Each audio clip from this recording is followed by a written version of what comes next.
Listen, all you New Yorkers. Taxi! Okay, man, we're looking around. This is the 77 WABC minicast. Now, I know you all have been writing the station about this, and I know some of you have gone as far as even calling up the owner of the station, and then some of you have refused to listen to the station at this particular time. But whether you like it or not, I am back on the left versus the right, and I'm back with one of the great leaders of law and politics and just human existence, the one and only Judge Richard Weinberg, who, by the way, can also be heard tomorrow morning at a certain point. David Paterson here. And, Your Honor, thanks for joining us. Well, it's always a pleasure to be with you, Governor Paterson. And I know when the phone calls come in and the telegrams come in and social media talks about left versus right, you're in popular demand. Everybody wants to listen to your show. But we have to give a disclaimer at the very beginning of the show because it's only fair to our audience. This show is called Left versus Right, and we don't want to deceive the listening audience because we're both common sense centrist Democrats of rare breed indeed. Well, I must say that for a left versus right show, we have demonstrated a pretty consistent Republican audience. In other words, people who are registered Republican, who pretty much support the tenets of where the Republican Party is right now. And I don't know whether to be complimented by that or frightened by it. Well, I'm complimented by it because they're the common sense people out there. I'm not talking about Tucker Carlson or Candace Owen or Nick Fuentes or Megyn Kelly and those isolationist wing of the Republican Party. I'm talking about the common sense center. Then 90% of the Republican Party that actually has some good views. The problem with our party, Governor, is they've totally lost their minds. As President Trump pointed out when he did his State of the Union address, they have lost their minds.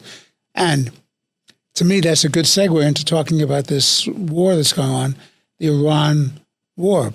And to say that the Democrats have lost their mind, let me make out the case for this. We are in this pickle, this war against Iran, because of Barack Obama, John Kerry, Biden, and Blinken. That's why we're there. And we're also in this pickle because the European leaders and the Democratic leaders in the United States, they got obsessed with this Green New Deal nonsense, and they were giving up on fossil fuels, so they created energy dependency, lack of energy independence, and they allowed themselves to be blackmailed. And the strength of the Iranians in this war that's going on is they can try to impact the economy and the flow of oil, which could lead to economic crisis and issues with respect to heat and air conditioning and all the things that one needs to keep electricity going. Because to keep electricity going, as you know, Governor, you have to have fossil fuels to keep it all generating. Even the so-called charging stations for electric cars require fossil fuels. Yeah. So the obsession of the Democrats with fossil fuel condemnation told them this is the point.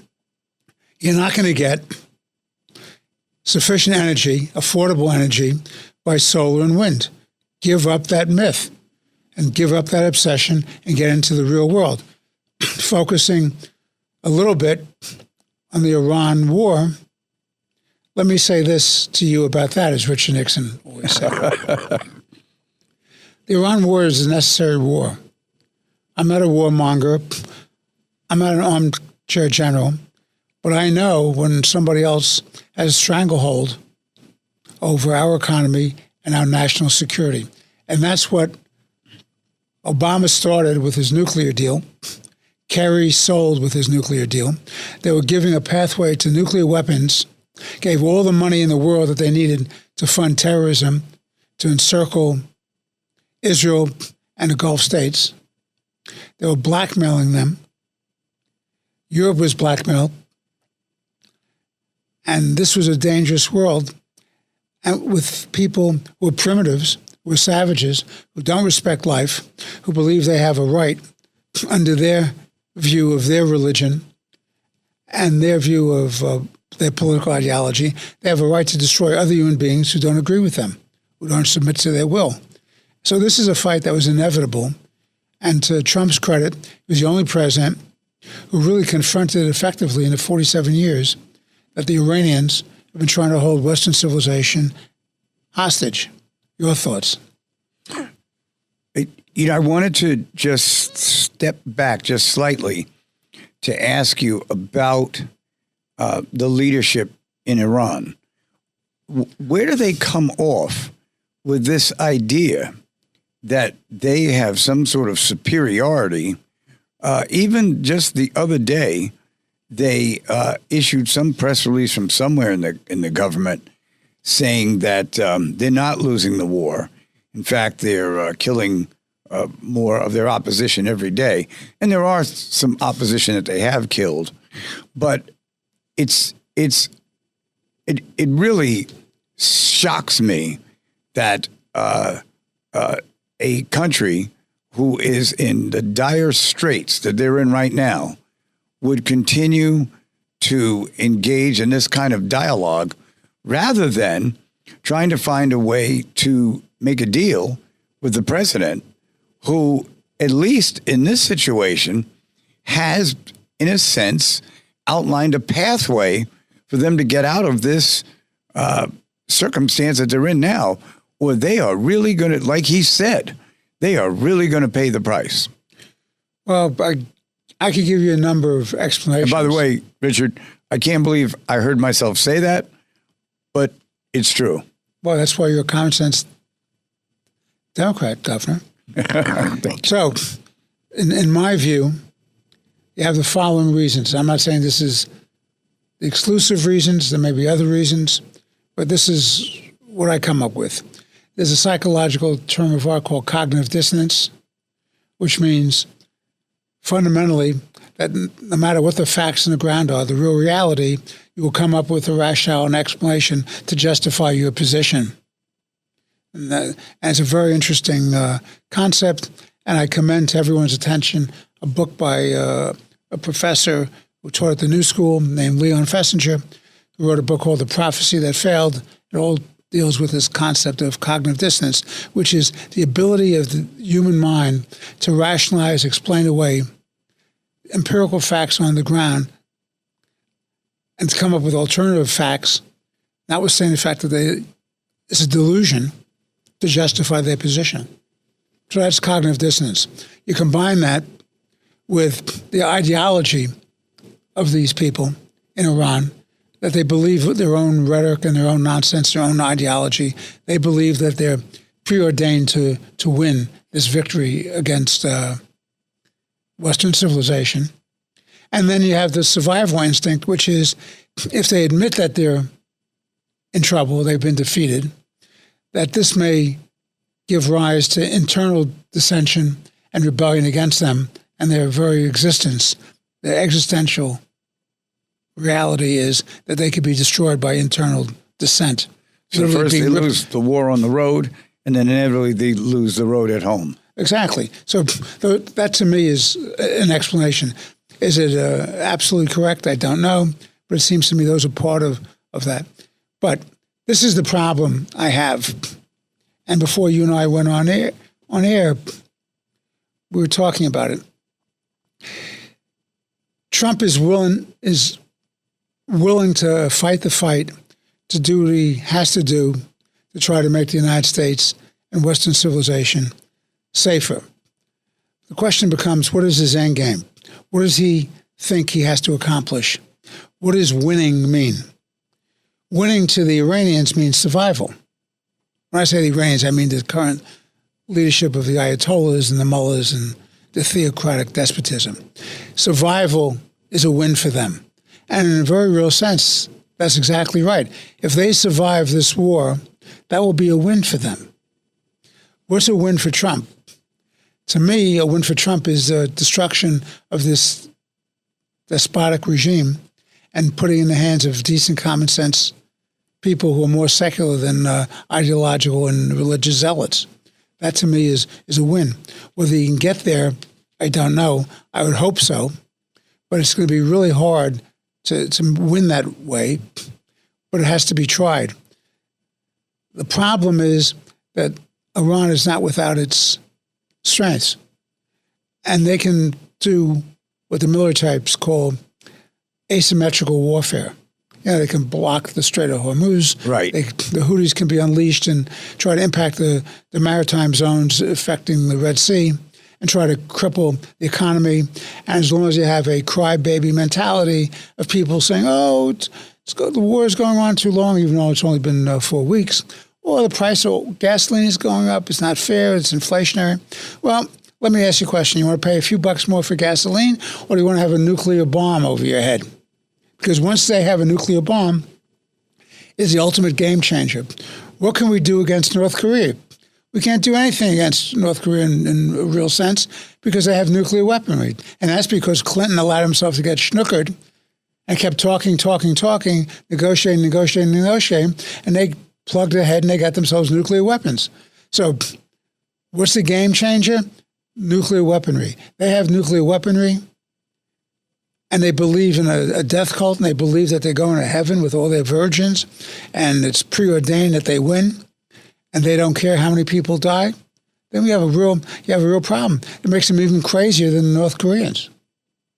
Now, I don't want to diminish this conversation into something that's almost cathartic, but what is the great feeling that these North Korean fighters and some in Iran have, that when they get to heaven, they're going to be, a million virgins there? Like, who wrote this? Where did they come up with this idea? Well, I don't know about the North Koreans getting the virgins, but certainly that sector of the Muslim crew in Iran. Yes, absolutely. That's their riff.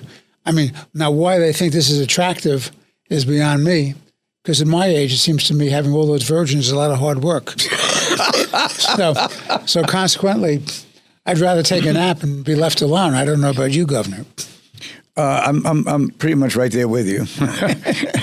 Now, in terms of just the public reaction to where the White House has been in the past few weeks, where Congress has been, where the Senate and the House, can't seem to work anything out. It seems to me that this idea, perhaps, of really trying to attack Iran and to inevitably achieve a change in leadership really isn't such a bad idea. I mean, I'm kind of a pacifist to a certain degree, but there have been times in my life where I've noticed, a violent confrontation that I had to admit was necessary. And I think this might just be another one of them. Well, I think one can argue about whether we should have been involved in Vietnam. One can argue whether we should have gotten rid of Hussein. One can argue whether we could have gotten rid of Gaddafi. But this one is really, to me, is qualitatively different. This is a group of people who for 47 years were shouting, death to America, death to Israel. Fundamentally, they were talking about death to Western civilization. And their goal has always been to get nuclear weapons. And if you don't understand that, and if you think that you could keep negotiating and buying these people off and placating them, and they weren't a threat, when people tell you they want to kill you, you should very well pay attention to that. It was perfectly clear in the 1930s that when the Nazis under Hitler came to power, They were not going to be bought off by just getting the Sudetenland. And they weren't going to be bought off by Anschluss, which was the unity between Austria and Germany. Right. It was they wanted everything. They wanted world domination. And it's even worse because Hitler couldn't promise them immortality in heaven with all the virgins. All he could do is promise them the grandeur of control of the world, of their destiny to control the world. These people, if they believe in this nonsense, then it makes them even more dangerous. And part of their culture, both politically and from religious tracts, is they lie. They believe deception is an honorable thing to do. It's excusable under their religion and under their political codes. And they lie to you. And so they took all the money that Obama gave them and said yes, yes, yes to the deal, which all it was a license. Yes became no.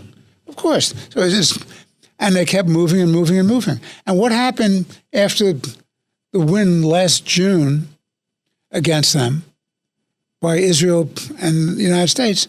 They immediately started building up again. And look at all the ballistic missiles that are still flying, and look at all the drones that are still flying. So it's nice that we knocked out the Navy and the Air Force and military leaders in the first rung of the top leadership.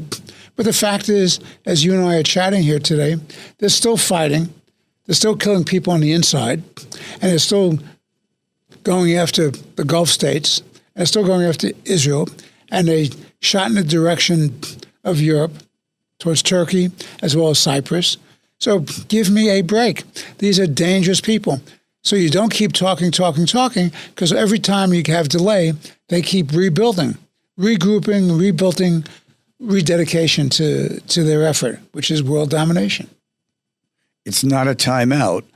It's a time to reconstruct what you're trying to do to take down your enemy. And we've allowed that to happen time and time again.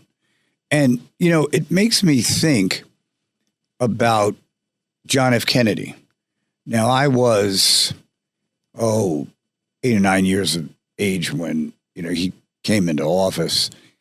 And what I remember is during the Cuban Missile Crisis, when he took the air to talk to the American citizens, he was not playing. And, you know, I'm a little kid watching him, and I'm thinking, well, I'm just glad he's the president. I'm just glad this guy is on our side, because he generated that enthusiasm, not the enthusiasm as if it was something that was not serious, but the willingness to take a confrontation such as the one that he had with Russia and take it all the way if he had to. And inevitably, the Soviets backed down. And at that point... You're talking about the Cuban Missile Crisis? Yes. Well, what's the problem with that historical episode? The problem was you had rational players. You had rational players in Russia. You had rational players in the United States. You had people who recognized and adhered to the doctrine of mutual assured destruction. Right. MAD, M-A-D. And somebody in that game of chicken knew they had to back down because nobody was willing to unleash nuclear weaponry. Not us, not Russia. And with that high note, I guess we have to take a break. Yes, we may become victims of weaponry, maybe not nuclear, but we're going to take a break and come back here on Left versus the Right. You're with the Honorable Richard Weinberg and the sometimes Honorable David Paterson. Always Honorable David Paterson. Thank you.